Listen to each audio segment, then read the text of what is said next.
Okay, so I was wrong about Andrew Tate versus Chase Demoor.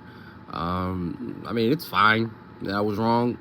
I thought that Tate was going to be a little better conditioned, and I didn't think that his age would be as big a factor coming into the fight, just because, based on what I've seen from Chase Demoor, I mean, I've never seen the guy even think of using frames or his weight and leaning it on people in fights. I guess I should have watched more of the dude's fights, so that's really on me.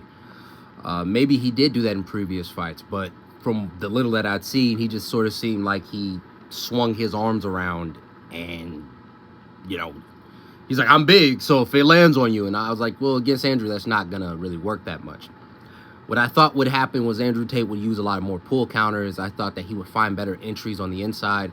I thought that he would actually be able to fight a little bit better from the inside, like his tactics would work. But a lot of that was being negated by the frames that Chase Demoor was using. And I don't even know if necessarily what Chase was doing was legal in boxing, but they were allowing for it to happen. So I don't know. Because when I had this problem, I would say I even have this problem. I have one friend where I spar him, and he likes to do that same thing. He has really long reach. So I'll try to get my head off center line, and a lot of times I'll dramatize it to ensure that I don't get hit.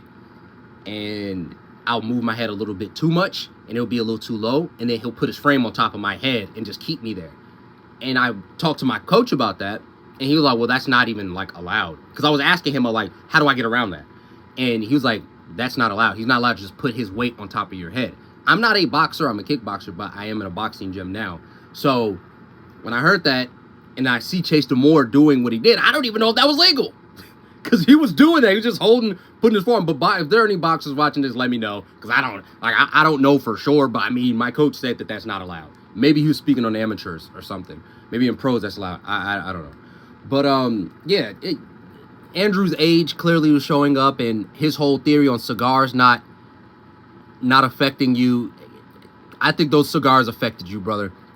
And some people tried to convince me to smoke cigars under the guise of the same thing Andrew said. He's like, I smoke cigars. I have perfectly fine cardio. I'm like, no, I'm not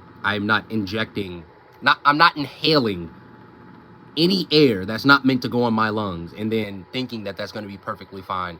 I'm like, no, I'm good. I'm not smoking no cigars. That's not happening. I am straight. But yeah, no, I think a lot of it just age, ring rust, cigars caught up to him. He needs to stop smoking them shits. He smoked one in the press conference before the fight. So, yeah, I think he could come back, and I think he probably needs a little bit easier fights just so he can get tuned up, right? But yeah.